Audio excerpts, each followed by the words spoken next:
ಎಮ್ಮೆ ಕಾಯ್ತಾ ಇದ್ದೆ, ಮುಗಿಸ್ಕೊಂಬರ್ತಿದ್ದೆ. ಅವಾಗ ಚಳಿ ಬಂದು ಒಂದು ಸ್ವಲ್ಪ ಬೆಲ್ಲದ ಚಹಾ ಕುಡಿತಿದ್ವಿ.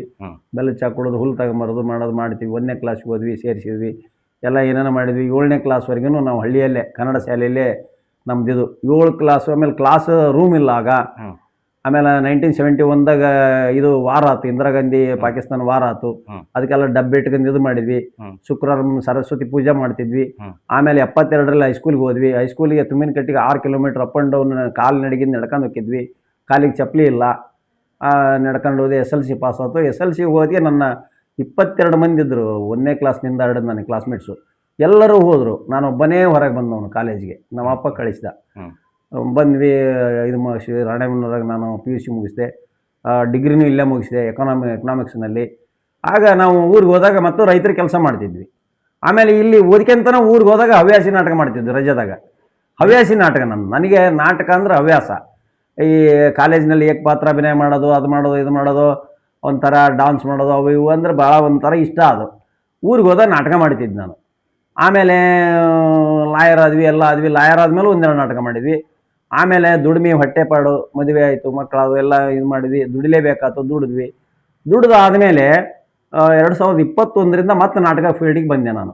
ಯಾಕಂದ್ರೆ ಇಷ್ಟು ದಿವಸ ದುಡಿದ್ವಿ, ಎಲ್ಲ ಆಯಿತು, ಇದು ಮಾಡ್ತು.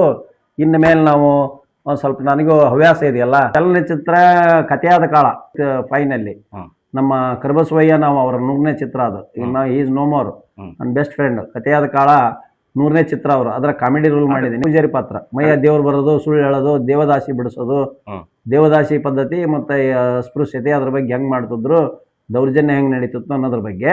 ಅಲ್ಲಿ ಪೂಜಾರಿಗೆ ನಾನು, ಆ ಪೂಜಾರಿಗೆ ನಾನು, ಆ ಚಂದ್ರಿಗೆ ನನಗೆ ಬೇಕಲ್ಲೇ, ನನಗೆ ಬಿಟ್ಟು ಬಿಡೋ ದುರ್ಗವನ್ನ. ಇಲ್ಲವ, ಕಾನೂನು ಬಂದೈತಿ ಈಗ, ಹಂಗಾಗೈತಿ, ದೇವದಾಸಿ ಪದ್ಧತಿ ನಿರ್ಮೂಲ ಆಗೈತಿ, ಪೊಲೀಸರು ಹಿಡ್ಕೊಂಡು ಹೋಗ್ತಾರೆ. ದೇವರು ಅಂದ್ರೆ ಏನು ಮಾಡಲ್ಲ ತಗ, ಕಾನೂನು ಏನು ಮಾಡಲ್ಲ, ಹಂಗೆ ಹಿಂಗೆ ಅನ್ನೋದು ಇರ್ತವೆ. ಆ ರೀತಿ ಇದ್ದಾಗ ಅಂಥದ್ದೆಲ್ಲ ಮಾಡಿದೆ. ಆಮೇಲೆ ಇವರು ವೈಶಾಲಿ ಕಾಸರವಳ್ಳಿಯವರ ಬ್ಯಾನರ್ನಾಗ ಮೂಡಲ ಮನೆ ಫೇಮಸ್ ಇತ್ತಲ್ಲ, ಅದ್ರಾಗ ಒಂದು 3-4 ಸೀನ್ನೇ ಮಾಡಿದ್ದೀನಿ. 3-4 ಸೀನ್. ಅಚ್ಯುತರಾವು ಮತ್ತು ಇವರು ನಮಿತಾ ಕುಲಕರ್ಣಿ ಅವ್ರನ್ನೆಲ್ಲ ಕರ್ಕೊಂಬಂದು ಬೆಳ್ಳಿ ಕಿರೀಟ ಹಾಕಿ ದೊಡ್ಡ ಸನ್ಮಾನ ಮಾಡಿದ್ದು ನಾನು ಇವರಿಗೆ. ಅವರು ವೈಶಾಲಿ ಕಾಸರವಳ್ಳಿ ಅವ್ರು ಏನು ಹೇಳಿದ್ರು ಅಂದರೆ, ನನ್ನ ಜೀವನದಲ್ಲಿ ಇಂಥ ಸನ್ಮಾನ ನೋಡಿಲ್ಲ ಅಂದರು ಅವರು. ಬೆಳ್ಳಿ ಕಿರೀಟ, ದೊಡ್ಡದು ಬೆಳ್ಳಿ ಕಿರೀಟ ಹಾಕಿ ಸನ್ಮಾನ ಮಾಡಿಸ್ಬಿಟ್ಟೆ ಅವರಿಗೆ.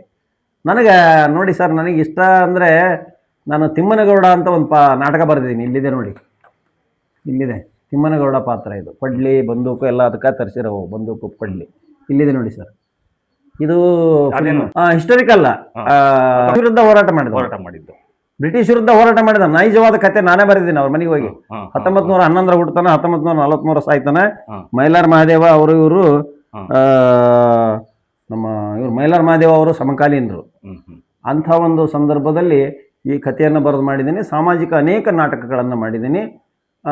ಆಮೇಲೆ ನಾನೇ ಒಂದು ಕಥೆಯಾದ ಇದು ಕಾನೂನೇ ಸವಾಲನ್ನು ಕೆಲವೊಂದು ಕೇಸುಗಳ ಸರಮಾಲೆಯನ್ನು ಇಟ್ಕೊಂಡು ಬಹಳ ಹೈ ರೆಸ್ಪೆಕ್ಟೆಡ್ ಡ್ರಾಮಾನ ಬರೆದಿದ್ದೀನಿ. ಅದನ್ನು ಬರೆದು ನಾನೇ ಎಕ್ಸಿಬಿಟ್ ಮಾಡಿಸ್ತೀನಿ. ನಾನು 2 ದಿವಸದಲ್ಲಿ ಒಂದು ಸ್ಕ್ರಿಪ್ಟ್ ರೆಡಿ ಮಾಡಿಬಿಡ್ತೇನೆ. 2 ದಿವಸ 3 ದಿವಸದಲ್ಲಿ. ನನಗೆ ಬರೆಯೋದು ರೂಢ ಇಲ್ಲ. ಏನಿದ್ರು ಡಿಕ್ಟೇಷನ್ ಕೊಡ್ತೇನೆ ನಾನು. ಬರೆಯೋದಲ್ರಿ, ಏನಿದ್ರು ಗ್ರಾಹ್ಯ, ಏನಿದ್ರು ಮಾತು.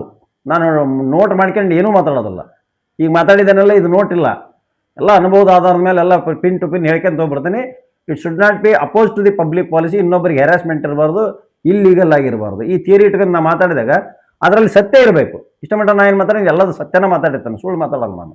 ಕಾರಣ ನನಗೆ ಇವರು ಹೇಳಿದರು, ನಮ್ಮ ರಾಹುಲ್ ಗಾಂಧಿ ಅವರು ಚೇಂಬರಿಂದ ನನಗೆ ಬಂದಿತ್ತು, ಮತ್ತು ಸಿದ್ದರಾಮಯ್ಯ ಸಾಹೇಬರ ಶಿಷ್ಯ ನಾನು 85ರಿಂದ. ಹಿಂಗಾಗಿ ನನಗೆ ಟಿಕೆಟ್ ಸಿಗೋ ಭರವಸೆ ಇತ್ತು. ನಂದು ಪ್ರಕಾಶ್ ಪುಳಿವಾಡ್ರದ್ದು 2 ಒಬ್ಬರಿದ್ದಿತ್ತು.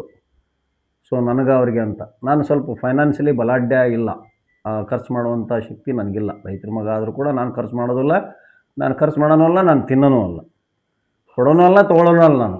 ಅದಕ್ಕೆ ಆದರೆ ನನಗೆ ಲಾಸ್ಟಿಗೆ ಹೋಗಿ ಟಿಕೆಟ್ ವಂಚಿತ ಆದೆ. ಅದಕ್ಕೆ ಈಗಲೂ ಕೂಡ ಏನಾದರೂ ನನಗೆ ಪೋಸ್ಟ್ ಕೊಡ್ತಾರೆ, ಆದರೆ ಅಲ್ಲಿ ಹೋದ್ಮೇಲೆ ನಾನು ಖರ್ಚು ಮಾಡಬೇಕು, ಖರ್ಚು ತೊಗೋಬೇಕು. ಆಮೇಲೆ ಈಗ ಪರಿಸ್ಥಿತಿಗೆ ಅದಕ್ಕೆ ನಾನು ಹೊಂದೋ ಮನುಷ್ಯ ಅಲ್ಲ. ಮರಳುಗಾರಿಕೆ ಅಕ್ರಮ ಆಗ್ತದೆ, ಮತ್ತೊಂದು ಅಕ್ರಮ ನಡೀತವೆ. ಈ ಅಕ್ರಮಗಳಿಗೆ ಸಪೋರ್ಟ್ ಮಾಡೋ ಮನುಷ್ಯ ಅಲ್ಲ ನಾನು. ಯಾವ ಗೌರ್ಮೆಂಟರಲ್ಲಿ BJP ಇರಲಿ, ಕಾಂಗ್ರೆಸ್ ಇದ್ರೂ ಎಲ್ಲದಕ್ಕೂ ವಿರೋಧ ನಾನು. ನಮ್ಮ ಕಾಂಗ್ರೆಸ್ನವ್ರು ಮಾಳು ಮಾರ್ಕೊಂಡು ತಿಂತಾರೆ ಅಂದ್ರೆ ಅವ್ರನ್ನ ನಾನು ಹೆಜಿಟೇಷನ್ ಮಾಡಿದಾಗ ಯಾರನ್ನೂ ಮಾಡಿಲ್ಲ ನಾನು ಹೆಜಿಟೇಷನ್ ಮಾಡೋಣ. ನನಗೆ ಇಷ್ಟ ಇಲ್ಲ ಅದು. ಮಾಳು ಮಾರ್ಕೊಂಡು ಜೀವನ ಮಾಡ್ತಾರಂದ್ರೆ ನನಗಿಷ್ಟ ಇಲ್ಲ ಅದು. I don't like it. ಆದ್ದರಿಂದ ನನಗೆ ರಾಜಕಾರಣ ಇಷ್ಟ ಇಲ್ಲ. ಈಗ ಆಲ್ರೆಡಿ ನನ್ನ ಇದನ್ನು ಮುಗೀತು, ನನಗೆ ಪ್ರಾಕ್ಟೀಸ್ ಫುಲ್ ಆಫ್ ಬಿಜಿ. ನೋಡಿ ಈಗ ಫೋನ್ ಈಗ ಕೇಸ್ ನಡೆದಿದ್ದಾವೆ, 2-3 ಕೇಸ್ ಇದ್ದಾವೆ. ಸರ್ ಸಾಕ್ಷಿ ಬಂದಿದ್ದಾರೆ ಬರ್ರಿ ಅಂದರೆ ಈಗ ಮತ್ತೆ ಹೋಗ್ಬೇಕು ಈಗ ನಾನು.